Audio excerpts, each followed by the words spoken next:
మీ అందరికీ తెలియదు ఏంటంటే నేను రాజు గారిని నేను అంకుల్ అని పిలుస్తాను. ఎందుకంటే నేను 8th 9th క్లాస్ ఉన్నప్పుడు మా నాన్నగారు రాజు గారు కలిసి సినిమాలు చేసేవాళ్ళు. అలా తీసిన ఒక సినిమా తొలి ప్రేమ. సో అప్పుడు సినిమా రిలీజ్ అయిన ఫస్ట్ డే హిట్ తర్వాత మా అందరము ట్రైన్లో వెళ్ళాము తిరుపతి. అప్పుడు అక్కడ మా ఇద్దరు కొంచెం బాండ్ ఏర్పడింది. ఆ తర్వాత వచ్చాక నేను కాలేజ్ బంక్ కొట్టిన వల్ల నేను ఇలాగ దొరికిపోతుండేవాడిని. ఒక ఇన్సిడెంట్ ఇంకా నాకు బాగా గుర్తుంది. సంజయ్ థియేటర్ బయట రోడ్లో మీరు ఇటు సైడ్ వస్తున్నారు కార్లో, నేను ఇటు సైడ్ ఒక బైక్లో వెళ్తున్నాను. సినిమాలో ఒక హీరో హీరోయిన్ చూసినట్టు లుక్స్, అంత బిజీ రోడ్లో ట్రాఫిక్లో మీరు నన్ను చూడడం నేను మిమ్మల్ని చూడడం చూసి నేను భయపడిపోయి మీకు కాల్ చేసి అంకుల్ ఇంట్లో చెప్పకుండా చెప్పడము, థ్యాంక్ యూ మీ ఇంట్లో చెప్పలేదు, మీరు చెప్పుంటే అప్పుడు నాకు పగిలిపోయి ఉండేది. సో అది మా ఇద్దరి మధ్య ఉండే బంధం.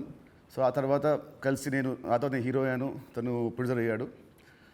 అండ్ అంకుల్ ఫస్ట్ మీ ఇండస్ట్రీకి వచ్చింది నాకు గుర్తున్నంత వరకు మీరు హీరో అవుదామని వచ్చారంట, కరెక్టా కాదా? ఒక సినిమా స్టార్ట్ కూడా అయింది, మధ్యలో అయిపోయింది. ఇది కరెక్టా ఫాల్సా? కాదు, ఫాల్స్. పక్క ఫాల్స్. ఓకే, మీ ఫస్ట్ సినిమా దిల్. ఆ సినిమా స్టార్ట్ ఎలా అయిందంటే అప్పటికి ఆది ఇంకా రిలీజ్ అవ్వలేదు, జయం రిలీజ్ అవ్వలేదు. వినాయక్ గారిని మా నాన్నని హోటల్లో కూర్చోబెట్టి ఎప్పుడు సినిమా రిలీజ్ కంటే ముందే మీరు దాన్ని లాక్ చేశారు. అసలు మీ నమ్మకం ఏంటి, మీ ధైర్యం ఏంటి? రిలీజ్ కాకముందే అప్పటికి ఆది మూవీ రిలీజ్ అయింది, నీ జయం రిలీజ్ కాదు. అప్పటికి ఆది రిలీజ్ అయ్యి వినయ్ నేను బేగంపేట సైడ్ వెళ్తున్నాము, నీ జయం పోస్టర్స్ ఉన్నాయి. ఓకే. సో జయం పోస్టర్ చూసి అన్నాక ఎవరి కుర్రాడు భలే ఉన్నాడంటే మా సుధాకర్ రెడ్డి కొడుకు జయం సినిమాతో లాంచ్ అవుతుండే, భలే ఉన్నాడన్నా నీ సినిమా అయినతో చేద్దామా అన్నాడు. Why not? ఇమ్మీడియట్లీ నేను డాడీకి ఫోన్ చేసి ఆ మీటింగ్, నీ జయం రిలీజ్ కాకుండా ముందే మీటింగ్ చేసాము. సో దిల్తో మీ పేరు దిల్ రాజుగా అయింది. సో మీ ఫీలింగ్ ఏంటి? వినాయక్ గారు మేము మీకు ఇచ్చాం మా పేరు, లేదంటే మీ డబ్బులు పెట్టి మీరు మాకు హిట్ ఇచ్చారు కాబట్టి సొంత పేరు మీరు పెట్టుకున్నారా? అంటే జనాలు ఇచ్చారు అది. పోతే నీకు గుర్తుందో లేదో, ఆ దిల్ టైటిల్ మన దగ్గర లేకుంటే దిల్ పెడదామని నితిన్ అడిగినప్పుడు బూరుపల్లి శివరామకృష్ణ గారి దగ్గర ఆ టైటిల్ ఉంది.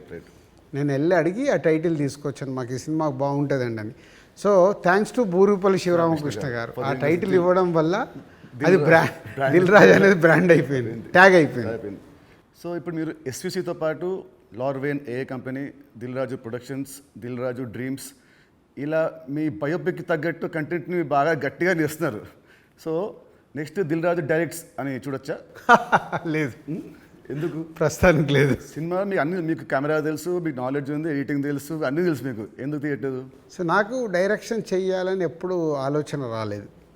యాక్చువల్ వివి వినాయక్ ఆ బొమ్మరిల్ అయిన తర్వాత నాకు సజెస్ట్ చేశాడు, అన్న నువ్వు డైరెక్షన్ చేసేయగలుగుతావు, చెయ్యు అని. లేదు వినయ్ అని. లేదు నేను చెప్తున్నా కదా విను, వివి రాజేంద్ర ప్రసాద్ గారు లేక నువ్వు డైరెక్షన్ చేయగలుగుతావు, నువ్వు చెయ్యు అని. బట్ ఎప్పుడు ఆ సైడ్ నాకు డైరెక్షన్ చేయాలని ఆలోచన కలగలేదు. సో మీ బయోపిక్ తీసే ఇప్పుడు మీకు ఏమైనా ప్లాన్స్ ఉన్నాయా? ఎప్పుడన్నా ఆఫ్టర్ 5 years 10 years? నా బయోపిక్ నేను తీయలేను కదా, ఎవరైనా తీస్తారేమో. సరే, ఎవరు తీస్తే దాంట్లో అంత ఉంటుందా, ఆ కంటెంట్ ఉంటుందా? డెఫినెట్గా ఉంటుంది. అంటే ఇట్స్ బిగ్ జర్నీ కదా నాది. ఇప్పుడు ఫిలిం ఇండస్ట్రీకి 94 వచ్చాను. 94కి వచ్చిన తర్వాత ఇప్పుడు ఆల్మోస్ట్ 30 years ప్లస్. ఎన్నో అప్ అండ్ డౌన్ చూశాను, ఎన్నో అన్నీ చూసుకుంటూ వచ్చాను. సో బయోపిక్ చేస్తే దానికి ఏ హీరో అయితే బాగుంటుంది? బట్ నాకు బాగా ఫేస్ మ్యాచ్ అయ్యేది నువ్వు ఒకటే. చాలా మంది అంటారు నితిన్ మీ బ్రదర్ అని. సో రాజుగారి బయోపిక్లో హీరోగా నేనే, ఇది ఫిక్స్ అయిపోయింది. ఇప్పుడు ఇవాళే ఈయన ప్రొడక్షన్ డైరెక్షన్ చూద్దాము, నేను హీరోని. సో ఇందాక మీరు చెప్పారు కదా అప్స్ అండ్ డౌన్స్ అన్నారు కాబట్టి ఆ క్వశ్చన్ అడుగుతాను. ఇండస్ట్రీలో చాలా చూస్తే తెలుసు నాకు, బట్ మేజర్గా నాకు గుర్తుండి నేను ఇండస్ట్రీ వచ్చినప్పటి నుంచి మొన్న సంక్రాంతికి ఒక సినిమా మీ ఫ్యాన్స్ వాళ్ళకి చాలా లాస్ అయింది. నెక్స్ట్ సినిమా ఇమ్మీడియట్ 3 days గ్యాప్లో అది మళ్ళీ అది వెళ్ళిపోయింది. ఈ మధ్యలో ఈ 3 రోజుల్లో మీ థాట్ ఏంటి? నెక్స్ట్ సినిమా కూడా అది కూడా పోతే అప్పుడు పరిస్థితి ఏంటి? మీ మైండ్లో రన్ అయిన మీ ఫీలింగ్ ఏంటి? లేదు అంటే నాకు ఇప్పుడు 10th సినిమా రిలీజ్ అయినప్పుడు నాకు అర్థమవుతుంది ఫైనాన్షియల్గా ఇది డ్యామేజ్ జరగబోతుంది. సో అటు డిస్ట్రిబ్యూటర్స్ అందరు కూడా లోలో ఉన్నారు. పోతే 14th రిలీజ్ అవుతున్న సినిమా షూర్ షాట్గా సూపర్ హిట్ అని చాలా గట్టి నమ్మకంతో ఉన్నాను. అంటే 90% నీకు తెలుసు, నేను ఎడిటింగ్ రూమ్లో చూసినప్పుడే నాకు చెప్పగలుగుతాను సినిమా వర్క్ అవుతుంది అవ్వట్లేదు. అట్లా సంక్రాంతికి వస్తున్నాం అనే సినిమా మీద ఐఎమ్ ఫుల్ కాన్ఫిడెంట్గా ఉన్నాను. సో ఆ 3 days అదే ఎనర్జీతో ఉన్నాను. ఎస్, నో ప్రాబ్లం, ఒకటి వస్తుంది. ఇది ఎంత డ్యామేజ్ అవుతుంది, అది ఎంత రికవర్ చేస్తారో నంబర్స్ తెలియదు. బట్ అది మ్యాజిక్ అనేది ఇట్స్ ఎ మిరాకిల్. బట్ ఆ పీరియడ్లో యూఆర్ కాన్ఫిడెంట్ మళ్ళీ అసలు ఇది అయిపోయింది మళ్ళీ నేను అంటే ఒక సినిమా రిలీజ్ ముందు నాకు మేబీ నా సిక్స్త్ సెన్స్ కావచ్చు, చూస్తున్న కంటెంట్ వల్ల కావచ్చు, చెప్పగలుగుతాను 90% మిస్ అవ్వను. సో దిల్ చేయడం వల్ల మీరు దిల్ రాజు అయ్యారు. బట్ నా దృష్టిలో మీరు బిల్ రాజు. ఎందుకు చెప్తాను. యాక్చువల్లీ చాలామంది ఆడియన్స్ కూడా చెప్పాలి ఇది. మామూలు చూస్తాం లాస్ట్ గత 1 year నుంచి మీ మీద వచ్చే నెగటివ్ ట్రోల్స్ కానీ ఇవన్నీ ఏవో వస్తుంటాయి కదా మామూలు ఆర్టికల్స్ అవి. 2005లో నేను సినిమా వేసాను, రామ్ సినిమా. అది రిలీజ్కి ఫైనాన్షియల్గా మేము చాలా అప్పుడు ఆ రిలీజ్కి మేము కొంచెం ఇబ్బందులు ఉండే. అండ్ అప్పుడు మాకు టర్మ్స్ అంతా బాగాలేవు టర్మ్స్ మనకు.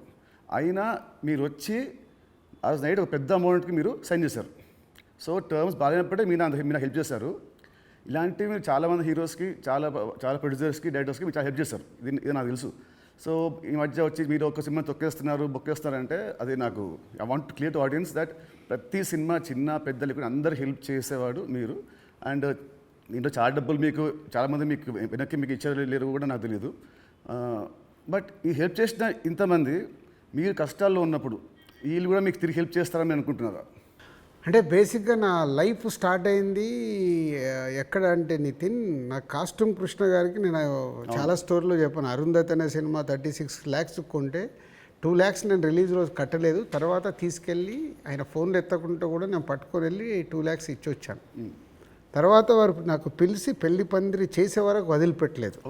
నిజంగా పెళ్లి పందిరి అనే సినిమా లేకుంటే ఐఎమ్ నాట్ దే, అసలు సినిమా ఇండస్ట్రీలో నేను లేను అనేది నేను గట్టిగా నమ్ముతాను. సో అంటే ఒక హానెస్ట్ అనేది ఒకటి ఎంత పని చేసిందో హెల్పింగ్ కూడా అంతే పని చేస్తుందని నేను నమ్ముతాను. నా లైఫ్లో ఇప్పుడు నువ్వు సంక్రాంతికి అడిగావు, ఇది రాకుంటే ఇది ఉండుంటే, అలాంటి ఒక 4-5 ఇన్సిడెంట్స్ ఉన్నాయి. అంటే నేను క్లోజ్ అయిపోయే ఇన్సిడెంట్స్. ఇప్పుడు అసలు సంక్రాంతికి వస్తున్నాము, రాకున్నా మాకేం కాదు, ఎందుకంటే ఆల్రెడీ ఎస్టాబ్లిష్ అయిపోయి ఉన్నాం. ఫైనాన్షియల్ డ్యామేజ్ వరకు 2 ప్రాపర్టీలు అమ్మేసి ముందుకు వెళ్ళిపోతాం, అది పెద్ద విషయం కాదు. కానీ నేను నార్మల్గా ఉన్నప్పుడు కూడా ఇలాంటి ఇన్సిడెంట్స్లోకి వెళ్ళి నేను దాటుకుంటూ వచ్చాను. అంటే అది ఎప్పుడు అదే నేను నమ్మేది, వెన్ వీఆర్ హెల్ప్కు మనం ముందుంటామో మన కష్టం వచ్చినప్పుడు భగవంతుడే తిరిగి ఇస్తాడని. అది నా లైఫ్లో 3-4 ఇన్సిడెంట్ నాకు సినిమా ఫీల్డ్లో జరిగాయి.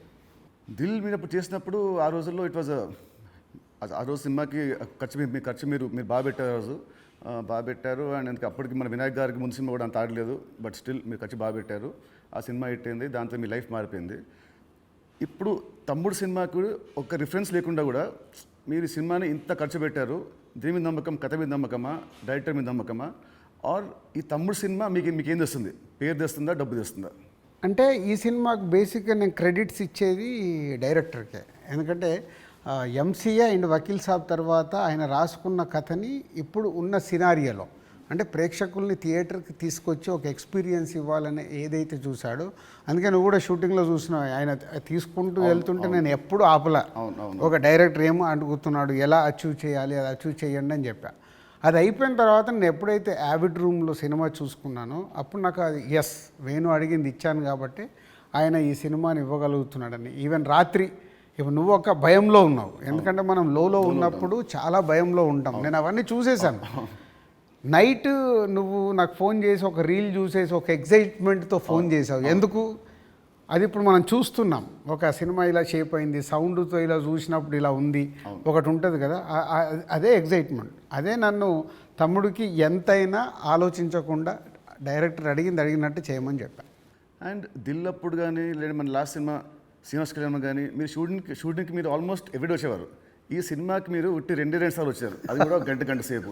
ఎందుకు? డైరెక్టర్ మీద నమ్మకమా, లేదా మీరు బిజీగా ఉండి మీరు మా సినిమాని మీరు పట్టించుకోలేదా? అంటే 2 things.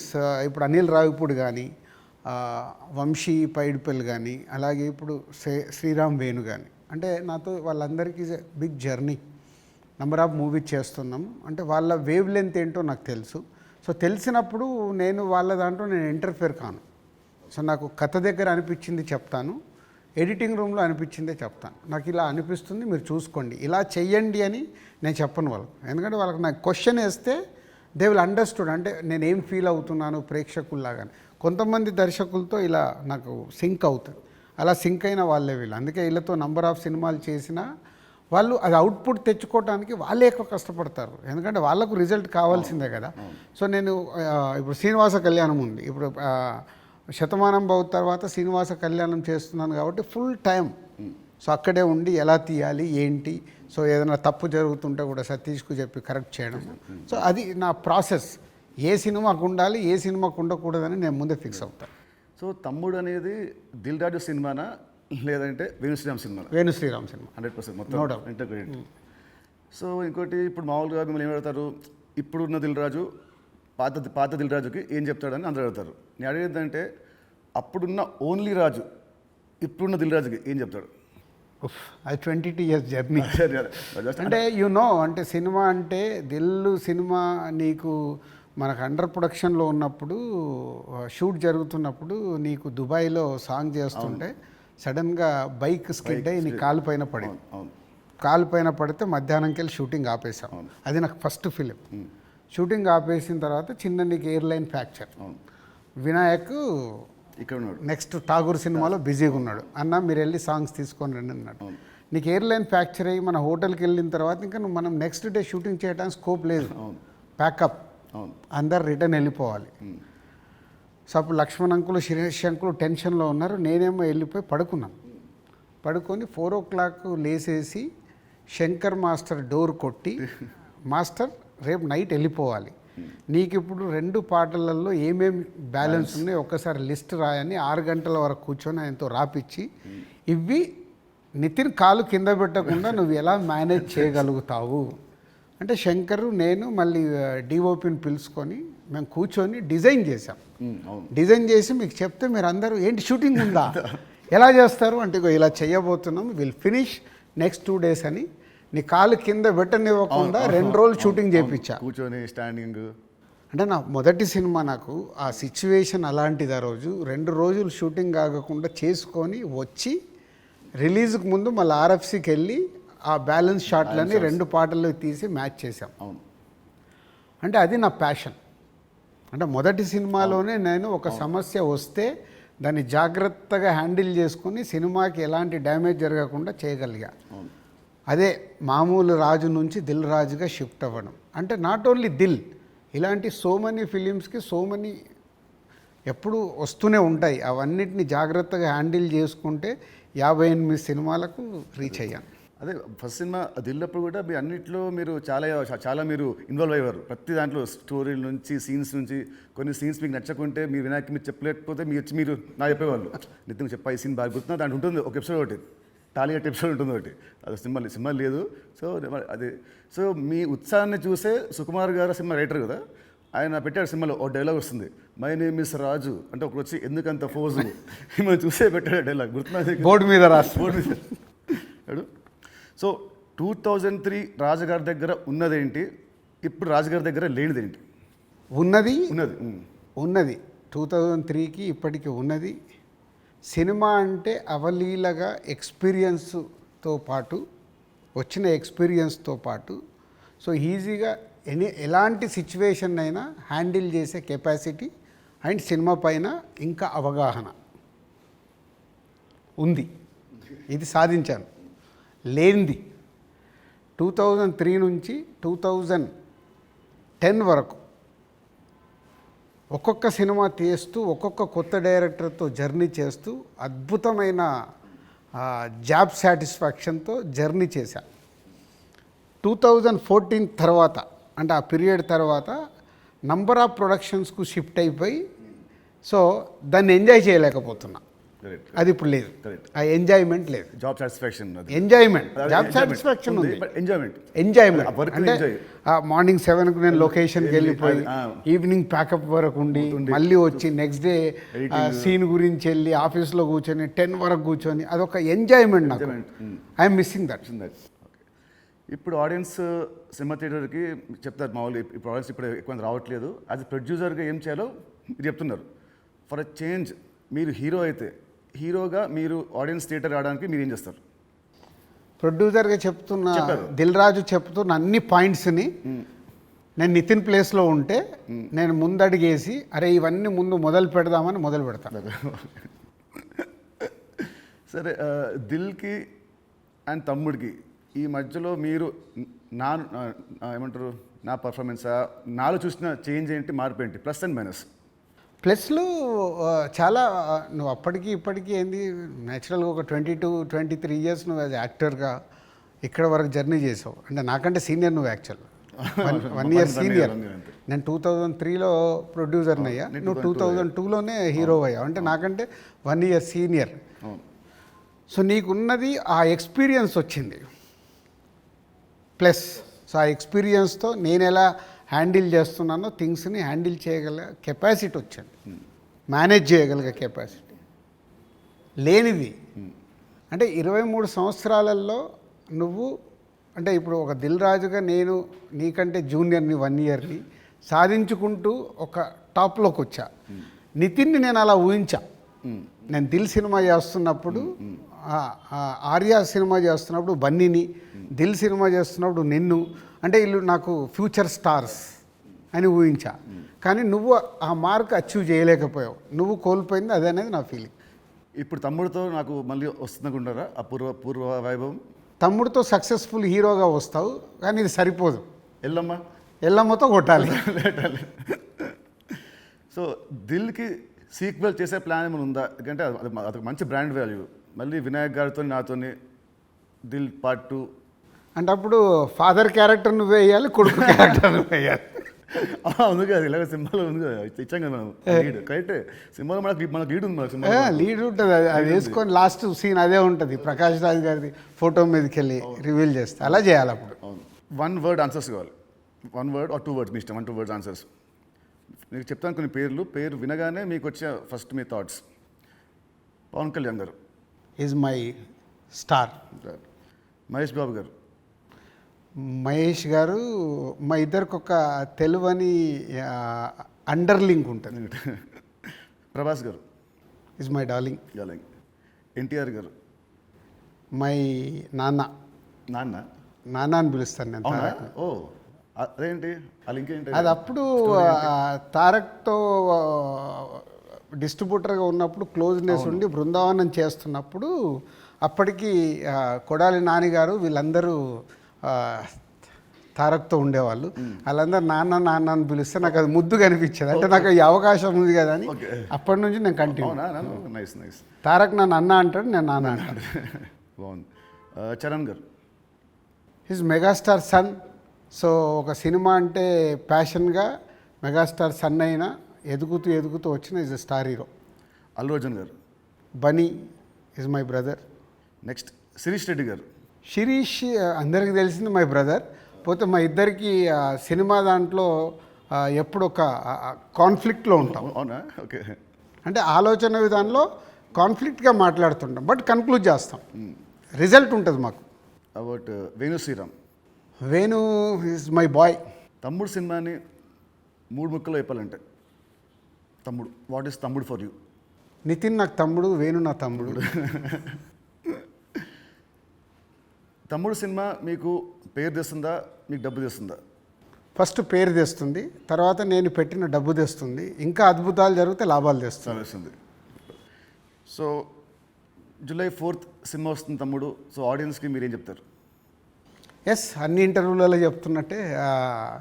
సో ఈ సినిమా, ప్రతి సినిమా అందరికీ ఇంపార్టెంటే. ఈ cinema Venu Sriram, so MCA Vakeel Saab తర్వాత బెస్ట్ సినిమా, ఆడియన్స్కి ఒక ఎక్స్పీరియన్స్ సినిమా ఇవ్వాలని చాలా కష్టపడి అవుట్పుట్ ఒక రేపు ఎక్స్పీరియన్స్ ఇవ్వబోతున్నాడు అవుట్పుట్తో. సో అది నో డౌట్.